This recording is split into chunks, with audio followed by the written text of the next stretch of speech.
બધું સમજાઈ જશે. હા, જો જાને વહી પહેચાને બાત કહી નહીં જાવત હે. હા, અત્યારે ધોગાઈ થાય ત્યાં મોબાઈલ આપી દે છે એટલે બધી ખબર પડી જાય. તમે જોવો ને તો કેવું છે? હા ભાઈ પંખો કરે સ્ટાર્ટ થાય તો ના ના તો ઠંડી થાય. એસી કરે એસી ના ના ના ના એ તો બધા ટાઈટ હોય. તો ઠંડી હવા આવે શું?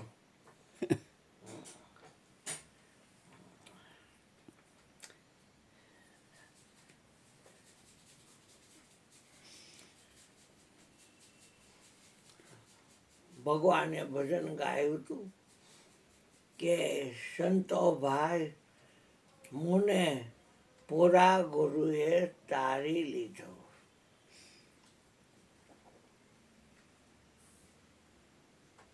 કે પૂરા ગુરુ તો क्या પૂરા ગુરુ की यही નિશાની. કે પૂરા ગુરુ કોને કહેવાય? તો કે એની નિશાની એ છે કે અપના હી આપ લખાયા. ઓલું લાદીમાં શું પડી જ બેઠા છે? કોઈ કપડું છે શું છે કે કાન ખોજો? પૂરા ગુરુ કી यही નિશાની અપના હી આપ લખાયા. તમારા ઉપર તમારું ધ્યાન જતું હોય તો શરીર ઉપર ક્યાંથી જાય? પણ હજી અધકચરી ના છો તમે. હજી તમે અધકચરી ના છો. હા, હું તો સાચું કહું ભાઈ, એકો એક અધકચરી ના છે. આ જાડીઓ પાડીઓ પણ અધકચરી નો છે. અને આ ટીટ મકલું દોઢ હાડકો પડી અધકચરી નો છે. છતીનભાઈને કાંઈ ન કહેવાય. એ દવાઓ લે એવી છે આપણને. હા દવા લઈ આવતા બંધ થઈ ગયા. પછી એ ભજન પૂરું થયું. પછી બીજું ભજન કર્યું કે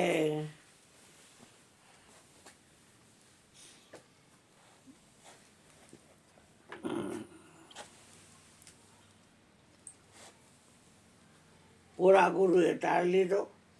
પછી કે મન કી આદ્ય લખાવે સોઈ ગુરુ મન કી આદ્ય લખાવે.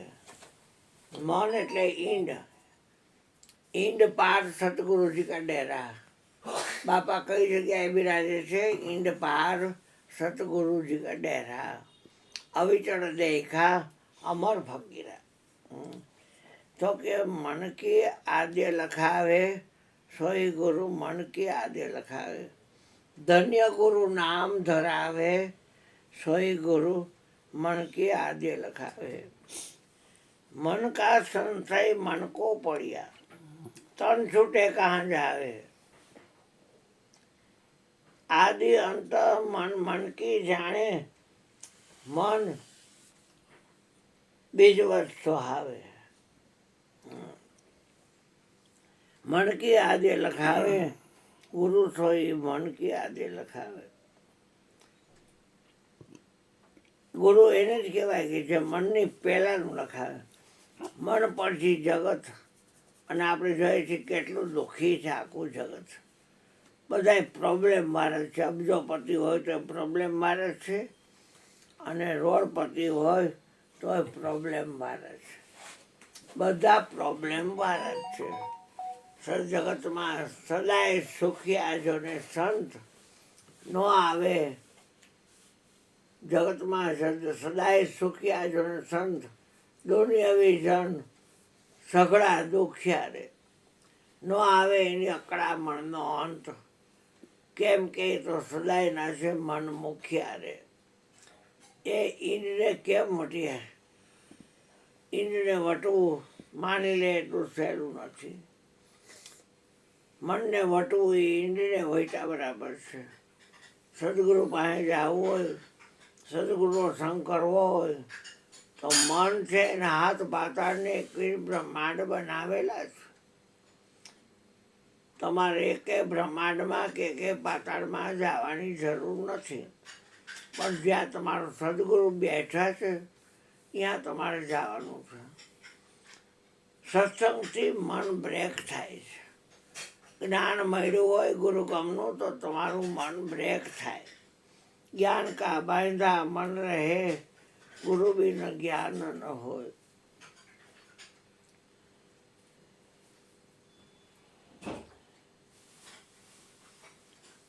કેમ થયું ભાઈ? ગેસ કર્યો? અશ્વિનભાઈ બોલે ગેસ કર્યો બેટા? ઠીક, હા. નીકળો અવાજ આવ્યો ને એટલે.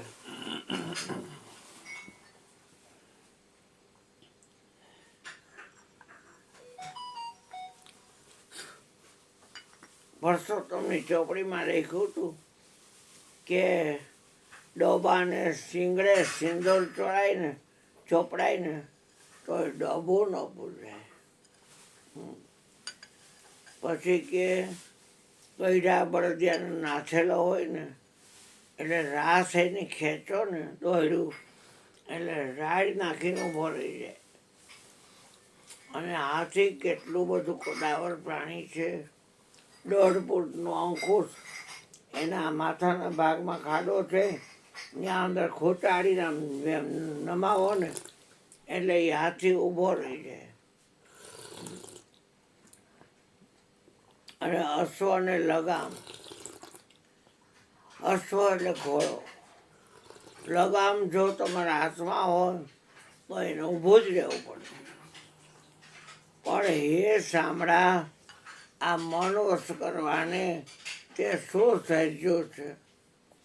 બહુ ઓછાને ખબર છે કે સત્સંગથી મન છે એ સ્થિર થાય ને થાય. સત્સંગ વિના આ મન સમજે નહીં, ભલે એની સુરતા નિગમ પદમાં જાય. એવો આપમાં જ વસે રહ્યો છે નિજ આત્મો, પણ ચીનાવીને જીવ પણ નહીં જાય. દેહાધ્યાસ છોડવો, કારણ કે પિંડ અને બ્રહ્માંડ એનાથી ગુરુ પર છે. અને ત્યાં જવું હોય એને કારણ ઉપર ઘા કરવો પડે. મન એવો મનુષ્યાણામ કારણમ બદ્ધ મોક્ષયો. મન જ બંધન અને મોક્ષનું કારણ છે. મન જ સુખ દુઃખનું કારણ છે. મન છે એ હું અને મારું કારણ છે. મન સમજાવે તે નર મોટા.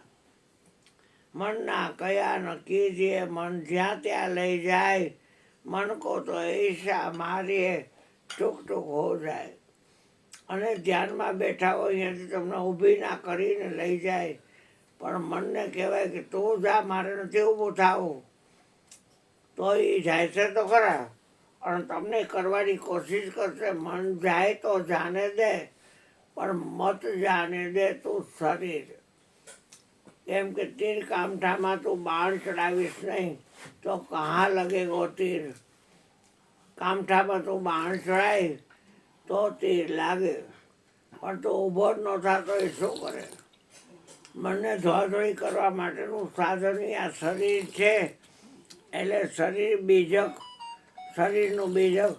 શરીર છે એ ઝાડ છે, અને બ્રહ્માંડ છે એ પણ ઝાડ છે. ટ્રી જેને કે આપણે ટ્રી એટલે ઝાડ, એનું બીજક મન છે. હા બેટા, હા સારંગી હા સારું. તમને ખબર હોય હવે મહિનો થાય એટલે તમે પગાર ઉપાડે આપો ને પગારે આપો. પણ એ તમારું કયું ન કરતો હોય તો તમને ખ્યાલ આવે હારો છે નોકર અને મારું કયું કરતો નથી. એ મન જે છે એ તમારું નોકર છે. તમે કહો ને એ પ્રમાણે તમને એને કરવું જોઈએ. કબીર એટલે કીધું મનનું કયું કરશો માં, મન કા કયા ન કીજીએ. મન જ્યાં ત્યાં લઈ જાય. મન કો તો એસા મારીએ, ટૂંક હો જાય. પણ નાનેથી મોટા બધાય તમે જો તો મનના ગુલામ છે. પુરીત મહારાજ કે આ તન નગરીને ખ્વાર કીધી અને મન થઈ બેઠું રાજા. મન રાજા થઈ ગયું. હવે તમે વિચાર તો કરો, તમારો નોકર અને તમારી માથે ચડી જાય એ કોઈ રીત છે? પણ હજી મન તીનકો વર્ષ હવે જે સદગુરુ ચડે જાય એને જીતી ન શકાય એવું મન કબજે થઈ જાય. અને સદગુરુના ચરણ તો એવું જાય ને એના પર બે જાય એટલે ઊભી ન થાવ જાય. હા, ઊભી ન થાય ને સમજી જવાનું કે આવડા કયામાં નથી. એને પછી વહેલા મળો રસ્તો કરી દેવો પડે, તિલાંજલિ આપી દેવી પડે એને. જો ગુરુના વચન રહી જાય વાંધો ન આવે. અને રિયા છે ભાઈ, ગાયું ચરાવવા જાતો ઉપમાન્યું આરોડી એના ગુરુ મહારાજને કે એલા સીમમાં શું લઈ જાતો? કે માતાજી ભાત બાંધી દે છે મને, દોણીમાં છાશ આપે છે અને પછેડીમાં રોટલો આપે છે, ડુંગળીનો દડો આપે છે, ગોળનો ગંધો આપે છે, લાલ લીલા મરચાં આપે છે, મીઠું આપે છે. અને સીમમાં હું જાઉં છું ગાયું ચરાવવા. ગોરાણીએ કીધું કાલથી બંધ હો દેવાનું, ભાત નહીં દેવાનું. ભાત દે નહીં અને એમ જા ભાત નથી થયું તૈયાર જા. હજી વેચાતી પછી પૂછ્યું તો હવે શું કરસ? ભાત તો તને આપતા જ નથી. તો કે હું પીપરો ને બેલીના પાન ને મીઠા લીમડાના પાન ને એવી રીતે વડલાના પાન ને પીપળના પાન ને મીઠા મરચાં એટલે ખાઈ લઉં છું ગુરુજી. તો કે એમ લીલા પાના તોડાય એ નહોતા નહીં ખાવાનો, તન મન ધન મનાય પાસે જ ને. તો કે હા, તાર નહીં ખાવાનું હવે હાલ. નહીં ખાવ ગુરુજી. હરી બેઠાથી પાછું અટાકટા જેવો કે હવે શું કરસ? તો કે હવે ગુરુજી ગાયનું દૂધ પી લઉં છું, દહીંને આવ ધોઈ અને ગાયને દોઈ લઉં છું. એ તો આ ખરાક ના હોય થોડા, તારાથી દૂધ પીવાય નહીં. પી તો હા તનમાં નથી જશે. હા, તો કે ન પીવું. વળી બે ચાર દી પછી પૂછ્યું હવે શું કરસ? તો કે ગાયનું વાછડું ધાવતું હોય ને ત્યારે અહીંયા ફીણ નીકળે છે ને એ ફીણ હું પી લઉં છું. તો કે હાયરો હાય તોય અહીંયા લાગ, તો વાછડું રાખ્યું હોય અને તોય લાગ એટલે પછી ગાય પાનો ઓછો મારે ને એનું વાછડું ભીખું રહે એમને કરવાનું. પછી ભૂખ તો કાંઈ કાકી ન થાય, હિન્દુ છે કાકી થાય, કાંઈ ભૂખ તો કાકી ન થાય. થાય કાકી? ન થાય ભાઈ. હા, જમી જમીને મરી ગયા આવ્યા હોય તો પાછા 12:30 એક ગણતા દે. હા, એક વાત છે. ભલે ખાય ભલે ખાય ભલે ખાય, ઝાડા થાય તો એને થાય, બચાવડાવડે આપણે તો કાંઈ થાય નહીં. એક વાત છે, કાંઈ ન થાય ભાઈ. સંતના આશીર્વાદ છે બાપા. તમે તારે ખૂબ ખાઓ તમને જાણે ન થાય એટલું ખાઓ. બે પેટ કરીને ખાઓ, હેઠું ભૂખ ન ધરાય. અને લઈ હોત જાઓ પ્રસાદી જેટલી જોઈએ એટલી ખાલી કરી નાખો અમને. હા, પછી આકડાના પાન હોય ને એની દાંડલી તોડે એમાં દૂધ નીકળે. દૂધો બનાવી અને દૂધ પીધું, એમાં આંધળો થઈ ગયો. આકડાનું દૂધ પીધું એટલે આંધળો થઈ ગયો. આંધળો થઈ ગયો એટલે પછી ગાયું તો મહાવરા પ્રમાણે ગામમાં આવી ગઈ અને હવની ઘરે જઈને ઊભી રહી. કોકની 2 ગાયું, કોકની 4 ગાયું, કોકની 8 ગાયું, કોકની 3 ગાય, કોકની 5 ગાય. હવે હવની ગાયને દોઈ લીધી. પણ ગુરુજીને હક નથી વળતું કે હજી મારો ઉપમાન્યો આવ્યો નહીં. એટલે ગુરુજી ફાનસ લઈ નીકળ્યા. ગોરાણી પૂછ્યું ભઠિયાણીને આજ કઈ કઈ દેશ હું ગયો છું કે આમની કરી ગયો છું. બેટા હારુણી પોતે નીકળ્યા ગુરુ મહારાજ ઉપમાન્યો ઉપમાન્યો એટલે ગુરુજીનો અવાજ સમજી ગયો એ અમારા હરજીવન બાપાનો જ અવાજ છે. એટલે કે ગુરુજી આયા છું ક્યાં? તો કે આ ભાડિયો કૂવો છે ને એમાં પડી ગયો છું. ગુરુજી માથે પાઘડી વીંટતા એટલે પાઘડી છોડાઈ અને અંદર ઉતર્યા. ઝાડે છેડો બાંધ્યો અને ગુરુજી અંદર ઉતર્યા અને ગુરુજી તમે મને ના પાડી એટલે કાંઈ ખવાય તો નહીં, પણ મને ભૂખ બહુ લાગી હતી એટલે મેં આંકડો હોય ને સફેદ એની દાંડલી તોડી અને દૂનામાં મેં દૂધ કાઢી અને પીધું તો મારી આંખ વહી ગઈ, દેખાતું નથી મને. ગુરુજી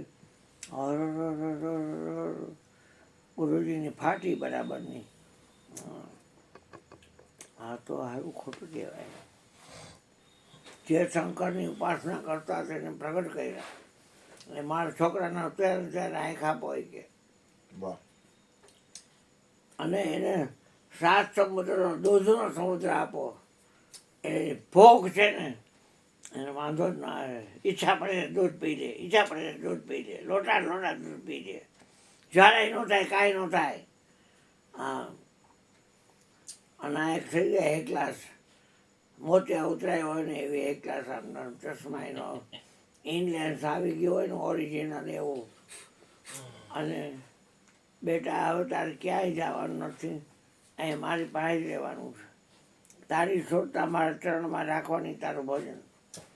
સુરતા મારી ગુરુ ચરણ મારા જો એ ભગવાન બચાવો અમારા. લાજ રાખો આ બેટાની. ગુરુ મહારાજ તેથી મારી બહુની પાવટ ભાગી સુરતા મારી ગુરુ ચરણમાં લાગી. બહુ સદગુરુ મહારાજ જય